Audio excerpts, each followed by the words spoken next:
Edhe një herë, bota është dëshmitare në nënshkrimit të një marrëveshjeje armëpushimi midis Izraelit dhe rezistencës palestineze. Dhe, edhe një herë, historia përsëritet. Ndërsa disa ushqejnë shpresa për ndërtimin e Gazës, mes palestinezëve mizotron skepticizmi i ushqyer nga dekada tradhtish.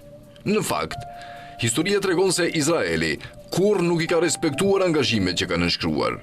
Për entitetin sionist, çdo anëpushim është vetëm një pushtim taktik, një manovër diplomatike për të riorganizuar pushtimin dhe për të përgatitur për agresionin e ardhshëm.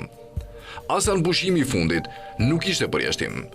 Brenda pak ditësh, ushtria izraelite nën urdhrat e Benjamin Netanyahut nisi sulme brutale kundër rripit Gazës, duke vrarë mbi 226 palestinez, mes tyre shumë gra dhe fëmijë, 4 të moshuar dhe 7 persona me aftësi të kufizuara, në pretekstin e rrem se Hamasi kishte sulmuar trupat izraelite. Shkruan Said Marcos Tenorio, historian dhe ekspert i marrëdhënieve ndërkombëtare. Hamasi mohoi akuzat dhe e dënoi shkeljen si një përpjekje të qëllimshme për të sabotuar marrëveshjen.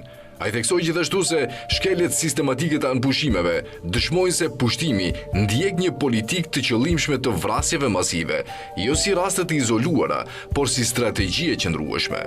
Që nga marrëveshjet e Oslos në vitin 1993, kontrasti midis mirëbesimit palestinez dhe përbuzjes izraelite ndaj angazhimeve ka qenë i thellë. Organizata për Shlirimin e Palestinës e njohu të drejtën e Izraelit për të ekzistuar brenda kufive të vitit 1967, duke besuar se rruga e diplomacisë mund të sillte paqe. Në këmbim, ajo që morën palestinezët ishin më shumë vendbanime të paligjshme, më shumë pika kontrolli, më shumë arrestime dhe më shumë mure. Premtimi për një shtet palestinez brenda 5 vitesh nuk ishte gjë tjetër, veç se një mashtrim. Oslo, në vend që të çlironte Palestinën, e institucionalizoi pushtimin. Në drejtimin e Benjamin Netanyahut, kjo politikë sabotimi arriti kulmin e saj. Asnjë lider tjetër izraelit nuk ka treguar një përbuzje kaq të hapur ndaj së drejtës ndërkombëtare dhe vetë idesë së bashkëtesës, duke përqafuar hapur projektin e aneksimit të përhershëm dhe të zhdukjes së Palestinës si komb. Me çdo anëpushim, Izraeli fiton kohë për të riarmatosur, për të rindërtuar aparatin ushtarak dhe për të planifikuar ofenziva të reja, ndërsa bota bashkëfajtore përmes heshtjes kërkon përmbajtje nga të dyja palët, sikur të kishte ndonjë simetri midis kolonizatorit dhe të kolonizuarit, shkruan Tenorio.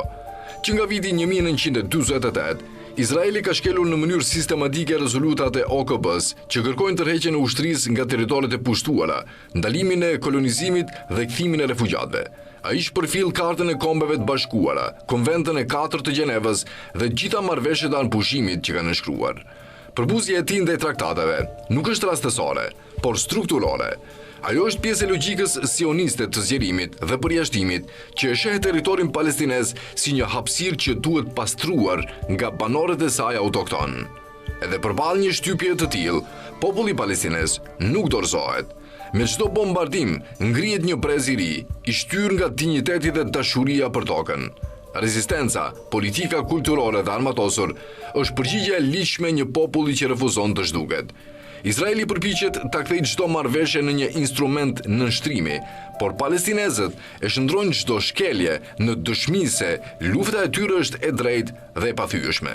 Prandaj, rezistenca është vetë vazhdimësia e jetës, pohimi se Palestina ekziston dhe do të vazhdojë të ekzistojë, shkruan historiani Tenorio. Pavarësia morale dhe politike mes palëve është e qartë. Në njërën anë qëndron populli që lufton për vetëvendosje dhe nderon angazhimet e veta.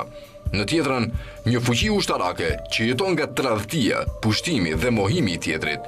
Çdo anëpushim që shpallet si shpresë, në fund zbulohet si fars, vlerëson Tenorio.